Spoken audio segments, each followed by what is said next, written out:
Hey guys, this is EJ Holland with the Wolverine.com. Thanks for being patient. I know we're running a few minutes late. As always, subscribe to the Wolverine.com today. Just $10 until next football season. That's $10 until August of 2023. That gets you premium insider Michigan recruiting information. These lives are just a taste of what you can get over at the Wolverine.com. So sign up today. Premium recruiting information, team information, basketball recruiting, and you get to be part of the great message board community, the Fort, all for just $10 until August of next year.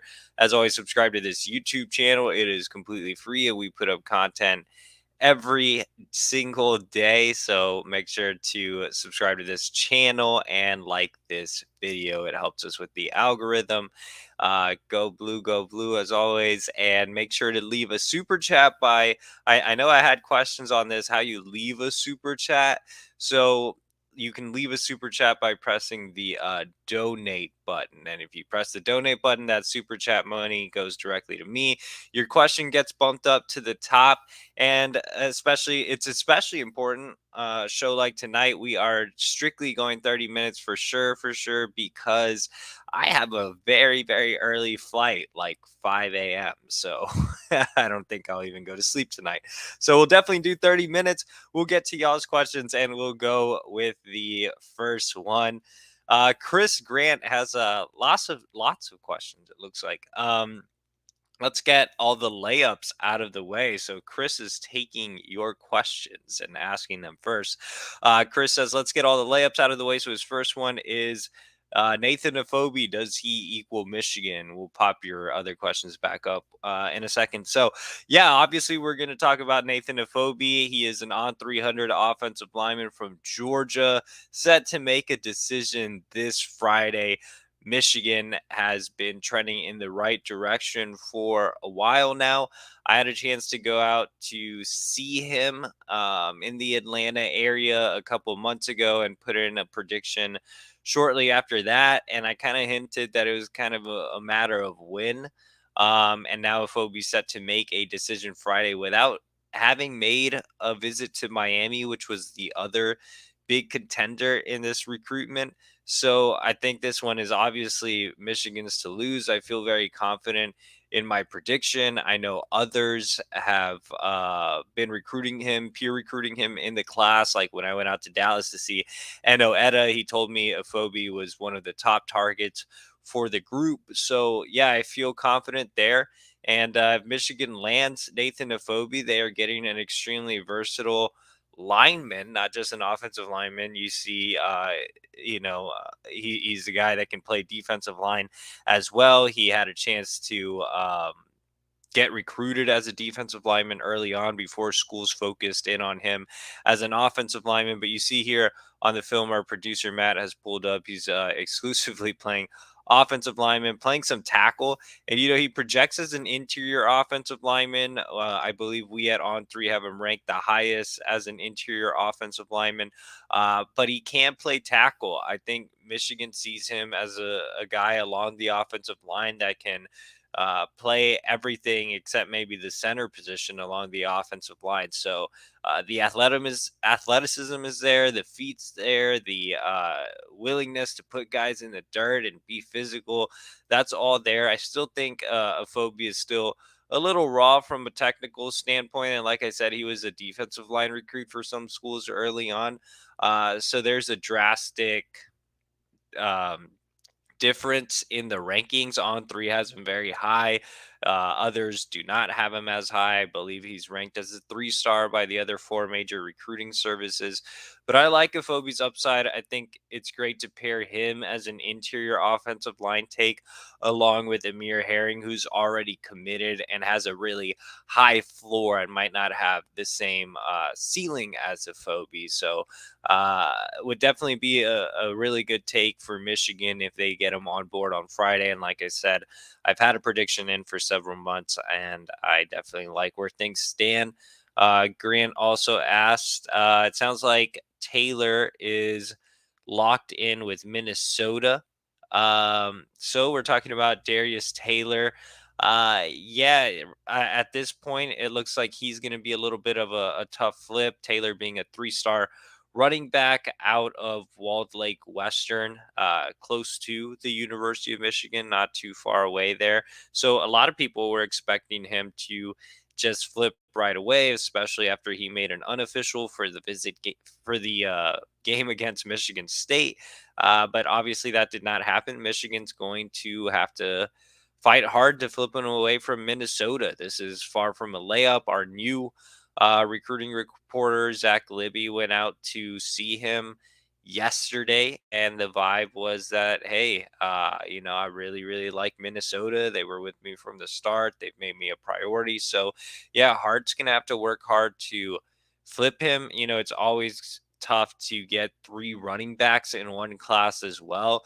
So if something were to maybe happen with Benjamin Hall, I could see um, some movement there. But yeah, I think with Darius Taylor, we're kind of in wait and see mode, see if he does come back for an official visit.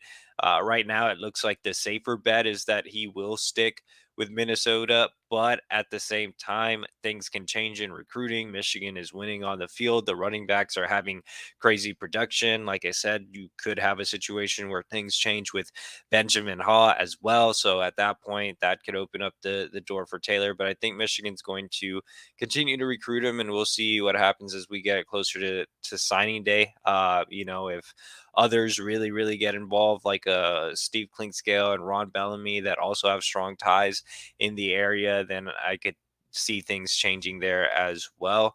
Um, let's go back to Chris. He had a couple other questions. Pierce and Howard are visiting now. So not really a question, but a statement. Yes, Roderick Pierce and Jamel Howard are both visiting two Wisconsin commits. I do feel good about Michigan flipping Pierce. I've had a prediction in since he made an unofficial visit for the game against Michigan State. And Jamel Howard, I think there's still a little bit more time that needs to happen before I put in a flip prediction, but I like where the Wolverines are trending. I caught up with him last night and was the first one to report his visit. And we had a really good conversation about where things stood. I think he still really likes Wisconsin, and the relationship building with Elston is still a little new. And obviously, unlike Pierce, he hasn't visited yet. So I think we'll know a lot more about Howard after this weekend. Oh, we got a super chat. Woo woo. And it is Devon Robinson. We really need to come up with a siren or something to signify the super chats. But Javien Toviano said he doesn't want to commit before visiting Michigan again. Do you think we have a shot? And anything with 2024 defensive back Charles Lester? Yeah, man. I mean, if it was a buy or sell question, I would probably sell. I think Toviano is likely to stay south. Toviano, obviously being a top 100 defensive back from the great state of Texas. Had a chance to see Toviano in the summer at the Future 50 camp. He hung out with Michigan commits Colin Achiampong and Amir Herring at the event. He obviously made an official visit to Michigan, but at this point, it doesn't look like Toviano is going to get in for a game. We don't have him on the visitors list for this week. Will he come in December? Maybe it's a possibility, but he would have to pay for his own trip. Again, I just think he stays south, man. I mean, at one point I thought Michigan was a true dark horse. Now I think Michigan is on the outside looking in. If Michigan can get him on campus before he makes a decision, then that's a win in itself. But I think LSU has really been trending in the right direction there. I would say LSU is the favorite. Texas has obviously been pushing hard as well. A&M's remained in the mix, but I think LSU is likely the team to be for Toviano. It would be a monster get to pull in Toviano, and I think he has kind of that Michigan kid attitude. I've really enjoyed my conversations with him, but at the same time, I have a hard time seeing it, especially this cycle where Michigan has struggled with NIL and all the extras. But we'll see. I mean, if he does visit Michigan, obviously that definitely gives some optimism. And then 2024 defensive back Charles Lester, top 100 recruit out of Sarasota down in Florida. So he was supposed to visit Michigan a couple of weeks ago and did not end up making the trip. However, he remains highly interested in the Wolverines. Michigan is one of his top schools early on. He's already visited Michigan twice. I do think it's going to be tough to pull him out of Florida, and our great producer Matt has pulled up his profile, but you can see he is rated as a top 55 national prospect across the board. But again, with him being a kid in the Southeast, with Michigan still figuring out NIL, I think those recruitments are going to be harder to win until Michigan gets the NIL stuff figured out. But I do think it's a positive that he's visited a couple of times. Michigan has had success recruiting the state of Florida. Under Jim Harbaugh during his entire tenure, Steve Klingscale has built up a great relationship with schools throughout the state of Florida. Jay Harbaugh has been involved in the recruitment of Charles Lester as well. So yeah, I do think Michigan's a major player, but still some work to do. But I do think he's one of the more realistic, high profile guys in 2024 that is out of region. Um, let's go down to, we have another super chat. It is Shane Johnson. Who is the better high school quarterback going into their senior year? Jaden Davis or JJ McCarthy? It looks like he has a couple more questions, so let's answer them one by one. And Shane, we really appreciate you, and Devon Robinson as well, coming in with those super chats. That money goes directly to my travel budget, and it bumps you to the top of the question list. Again, today is a 30-minute show no matter what because of my travel schedule. But better high school quarterback going into their senior year. I had JJ McCarthy graded higher. I love JJ's arm talent, his ability to push the ball down the field, which we haven't had a chance to see at Michigan yet, unfortunately. But the elite arm talent was there. You could see him make whatever throw he wanted. On top of that, he had a complete command of his offense, both at IMG, where he took it was interesting when he was at Nazareth Academy as an underclassman. He was more of a gunslinger that would make plays with his legs, that would let it fly. But at IMG Academy as a senior, he was more of a game manager in a sense that he took a lot of just high percentage passes, took what the defense gave him, didn't run a whole lot. He did have a bit of an ankle injury as a senior, but as an underclassman, he was absolutely electric, just escaping out of the pocket, making things happen, making Houdini plays happen. I mean, my player comp for JJ coming out of high school was Johnny Manziel, and you've seen a little bit of it during his time at Michigan, and you've seen the ability as a runner, the escapability, the throws that make you go wow. But I think JJ is going to be just fine. I think he's still, kind of coming along. I think you're kind of seeing a little more IMG JJ at Michigan as opposed to Nazareth JJ at Michigan. But I love JJ. I had him ranked right up there near the 5-star level. And with Jaden Davis, you don't necessarily see the movement. He can climb the pocket. He can run if he needs to, but he's not nearly as fast or as quick or doesn't have the escapability as JJ. He has similar arm talent. He can definitely push the ball down the field. He can make some of those throws that make you go, wow. He has improved his accuracy this year. He has shown that he can, not be such a risk taker. So similar to JJ had a bit of a lower completion percentage before arriving at IMG, where he had an extremely high completion percentage and no interceptions thrown as a senior. So I think Jaden has been slowly but surely improving his accuracy and more so improving control on the ball.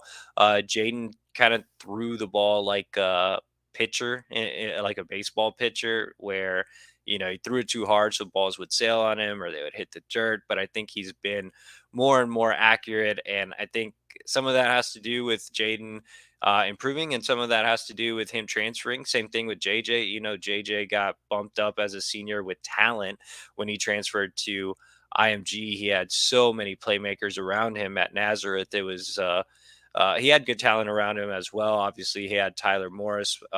He had Landon Morris, who was another D1 recruit. But at IMG, he had the luxury of a strong run game. He had the luxury of guys rotating in and out at wide receiver that held D1 offers, so he wasn't just dependent on one or two guys. With Jaden, he transferred from a school where he didn't really have any D1 talent.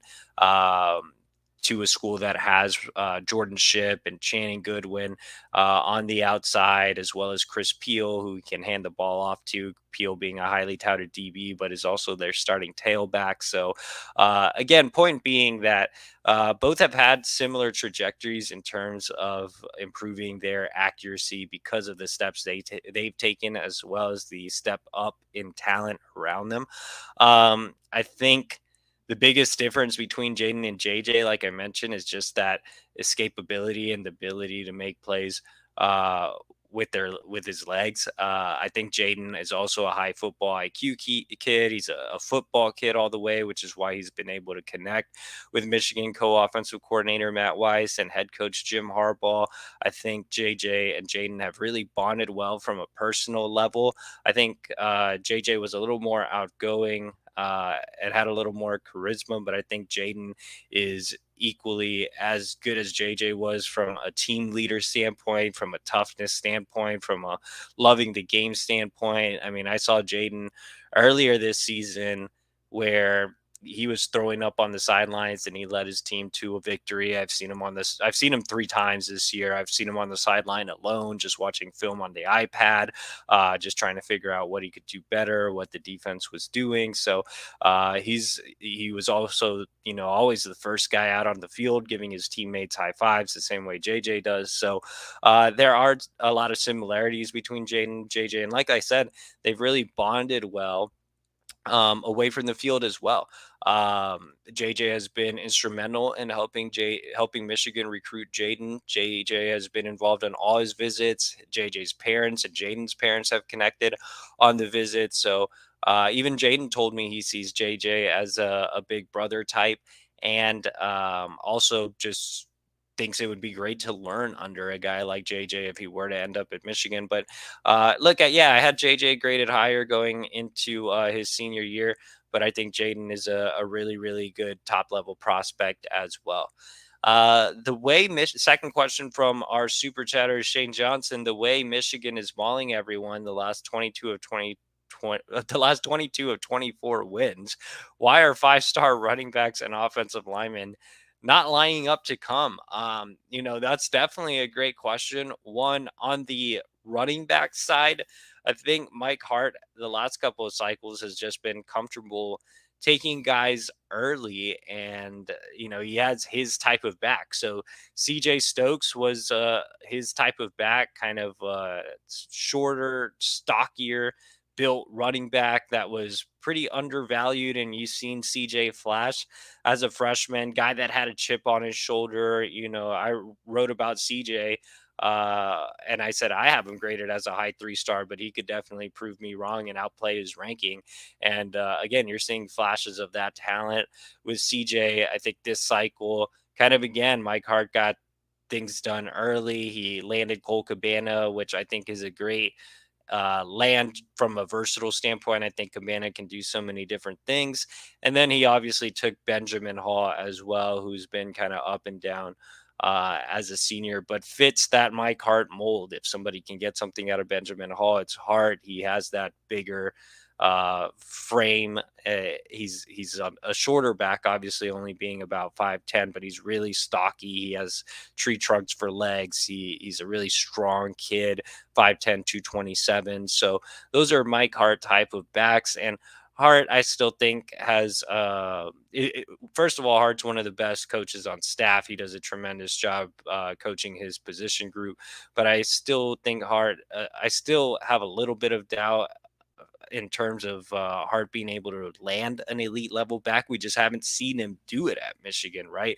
And then you look ahead at 2024, and the only top 100 back Michigan is realistically in it for is Jordan Marshall out of Cincinnati. There are a few other on 300 guys that Michigan is hanging around with, but yeah, I think you'd like to see more from Mike Hart as a recruiter.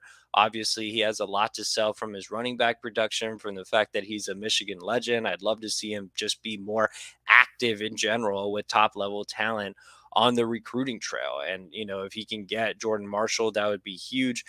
He is the number 45 overall prospect on 3. He's ranked as a top 200 prospect by the other recruiting sites, but I think Marshall is the plan A guy in 2024, which is good to see. Again, Hart has settled the last couple of cycles, but I do settled early the last couple of cycles, but I do think he is in on Marshall. Obviously, Marshall visited for the game against Michigan State. I think things are turning in the right direction there. If Ohio State pushes, that one could end up being difficult, but as of right now, I think Michigan's in a really good spot. The offensive line is definitely interesting. You would think offensive linemen would be lining up to play for Michigan, especially winning the Joe Moore Award last year, having another sensational season. Sharon Moore being historically one of the best recruiters on staff. I do think this cycle, some of it did have to do with Sharon Moore just not being his usual self on the recruiting trail because of everything going on. Remember when Sharon was just the tight ends coach, he was the ace recruiter on this staff, but he's since added a lot of responsibilities, right? Like it's tough to be the offensive line coach, which is an extremely tough position group to coach to begin with. So it's tough to be the offensive line coach and then add offensive coordinator responsibilities and then still be expected to be an elite recruiter and also just having a newborn child in your personal life. All of that's really tough. So I think you're seeing more now that he's gotten the hang of those offensive coordinator responsibilities, that he's had his newborn child. So congratulations to him. I think you're seeing him find his footing again as a top level recruiter. That's why Michigan was able to pull a rabbit out of its hat and land Evan Link. If you remember in the summer, Link was trending towards Stanford, and Penn State didn't even make his OV to Michigan, and he ended up committing to the Wolverines. And then you had Michigan get back in on top 300 guys like Spencer Fano and DJ Chester and Caleb Lemieux and Nathan Efobi. And so some of those guys haven't worked out, but just the fact that Moore was able to get them in late, I think speaks volumes of the fact that he's still a very, very good recruiter. So I think some of the offensive line struggles had to do with everything going on with Moore, but he does have, he's still one of the best recruiters on staff, in my opinion. He still has the potential to close strong. If he lands a Phobie on Friday, you have Amir Herring, you have Evan Link, and you have a Phobie, all 4 stars across the board for on 3. And then, he's still in play for a few others like Taliafi Ta'ala and Spencer Fano. So we'll see how things kind of shape up the rest of the cycle. But I think a 4 of Link, Phobie, Herring, and Ta'ala is still pretty good, all things considering, especially with so much panic about the offensive line class very early in the cycle. I still think it's a good class, when you compare it to maybe some other position groups as well. I mean, there's 0 commits in the secondary right now. A linebacker just has Samaj Bridgman. Not excluding the edge guys, defensive line just has Brooks Barr. Running back has Cole Cabana and Benjamin Hall, who may or may not be in the class. So I think offensive line recruiting is going better than some of these other position groups this cycle. And I think Moore deserves credit for being able to balance all of that, find his footing, and getting Michigan back on track with top level offensive linemen. I think you'll see a really, really good offensive line group in 2024. Um, I think we've had some more questions since then. Obviously, let's go back to the order they were asked. Again, if you want your question bumped up, you must submit a super chat. We only have about 5 minutes left. Let's go to Chris Grant, who says, any new 2023 prospects to watch? I think we've covered, ground on everybody this last week. Obviously, this is the last weekend that Michigan can host visitors. So I think you're seeing more of those late 2023 offers come in for visits. And that kind of leads us into our next question from Newber, who's what's the visitors list for the Illinois game?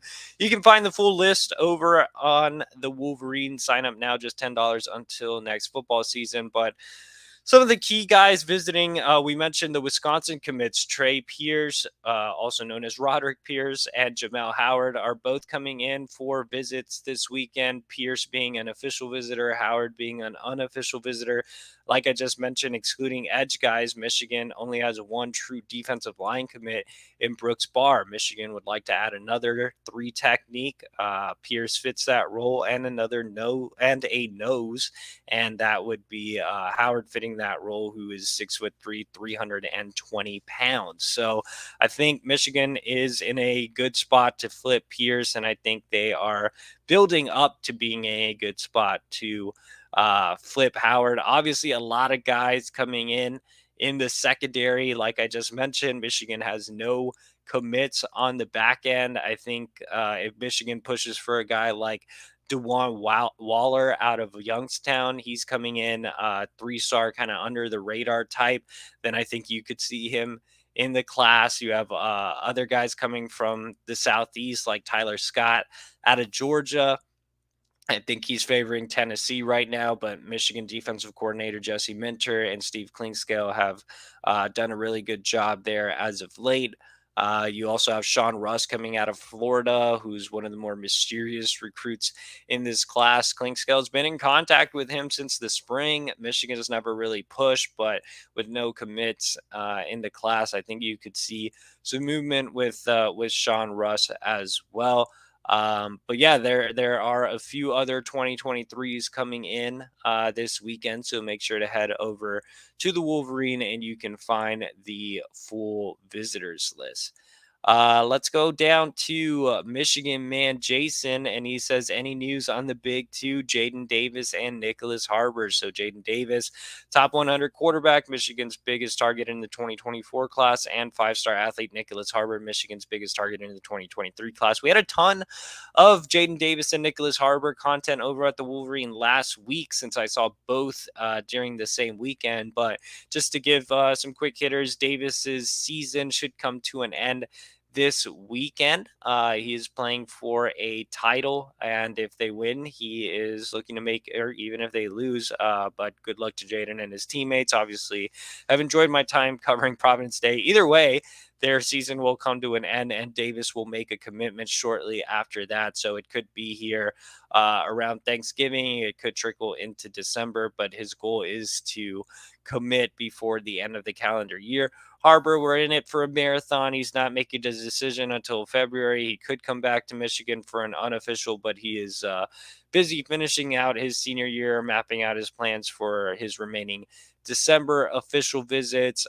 Michigan still in a really good spot. South Carolina has received an OV. He's planning out his officials to LSU, Miami, and Maryland. Those dates are kind of set, but still a little TBD depending on how his season ends. But yeah, with Harbaugh, we're going to have to wait until February. Jeff McIntyre, any feel for the decommit Daniel Harris out of Georgia? So Daniel Harris, top 100 cornerback out of Miami Gulliver Prep, where Michigan great Desmond Howard is a volunteer assistant. Michigan is trying to make a run here with Daniel Harris. They hosted him for an official visit the first weekend of the summer. As you see here, top 100 on On3. Man, his rankings are crazy. Top 100 on On3, low 4-star on 24/7, top 250 on Rivals and ESPN. But I think Michigan has some work to do. I think Penn State is the leader there, and I've gone ahead and put in a prediction for Penn State. Michigan never really lost contact. They are looking to make a move with Harris, but right now all things are trending towards the Nittany Lions. Michigan man Jason says he knows the Illinois cornerback recruit is visiting for the Illinois game. Yes, how could I forget Jair Hill on 300 cornerback? Michigan's top cornerback on the board is also visiting for the game against Illinois. Hill right now still kind of 50-50 with Michigan and Illinois. He did take a visit to Florida. Um, I do think Florida's become a little bit of a dark horse. They are doing some great stuff with NIL, but it's always seemed like a 50-50 battle. And Owen Postel actually asked a question on Jair. Would beating Illinois give us the edge for Jair? I don't know if it would give Michigan the edge. I definitely think it would help, especially with Illinois on a 2-game skid. I think both schools have done enough with Jair. I'm not sure what either one can potentially do. Maybe a win is the deciding factor. I don't know. I mean, he's been to both schools like 6 times at this point. He just visited Illinois 2 weeks ago. Obviously, he's visiting Michigan this weekend. So, I don't know that if there's much else either school can do. Maybe the game result will help. I mean, if Michigan goes out there and just completely dominates Illinois and really shows Jair that there's still a need for a corner, which there is. I mean, despite last year's secondary haul, which was just completely awesome, a lot of those guys were safety nickel prospects. So there is still a big need for corner. I mean, you even look at the depth chart for next year. If Jamon leaves and DJ Turner leaves, that leaves Will Johnson and Jaden McBurrows, who really hasn't played any significant downs, and Miles Pollard, who hasn't really played a lot this year. So there's still a big need for corner, and Michigan really needs to hammer that home. All right, guys, we've reached the 30-minute mark. Like I said, I have an early flight in the morning, so we're going to speed through. We're going to do rapid fire. We're going to pick out the 3 questions that were in order. If you want to submit a super chat, just click donate and we'll get to your question before we get out of here. Haven Harris, is Michigan planning a big December visit for 2023? Still on the board. An okay list this weekend, but there's still a lot of holes to fill. Yeah, they still want to get Efobi in for his OV. Obviously, he's committing or he's making a decision before the December visit weekend. They are looking to get Taliafi Ta'ala in for an official visit as well. You could see some potentially surprise visitors for a big December weekend. So I would say that is still in the works. I mean, even some of these kids coming in this weekend are unofficial. So like Jamel Howard could come back for a December OV. Cameron Calhoun could come back for a December OV. There's still a lot to work out with that. Let's go ahead and go down to Michael Lanspiri with the secondary players that are coming in this weekend. Who does Michigan have a legit chance of getting? I think most of the guys coming in, Michigan has a legit chance of getting. Cameron Calhoun just decommitted from Cincinnati. I think that one's a Kentucky-Michigan battle. Obviously, Jair Hill is an Illinois-Michigan battle with Florida hanging around there. Sean Russ has Michigan in his top 3. It looks like it could end up being a Louisville-Michigan battle if Michigan pushes. Like I said, if Michigan pushes for DeJuan Waller, he could be a commit. That one's a Kentucky-Michigan battle. So, yeah, I think Tyler Scott's probably the least likely of the group, but I think Michigan has a legit shot with all the guys coming in.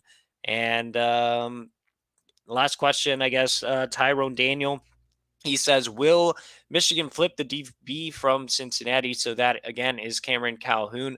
Again, I think Kentucky built up a ton of momentum coming out of his visit, but Michigan will have a chance to turn the tide this weekend. I think it's a bit of a toss-up right now, but Steve Klingscale has been recruiting him for a while, and I think Michigan is a school that's always been one of those offers that he's wanted. So when he did get that offer, I know Calhoun was extremely excited about it. I know both he and his mother are really looking forward to the trip to Ann Arbor and seeing Michigan. Again, he's on a little bit of a visit high from Kentucky. There was actually an on-3 prediction put in favor of Kentucky for one of the Kentucky writers. So they are feeling good about Cameron Calhoun out in Kentucky, but Michigan, I still have optimism that they can move the needle this weekend, especially since they were looking to get Calhoun in for a visit in December, and then quickly expedited that and pushed to get him on campus this weekend.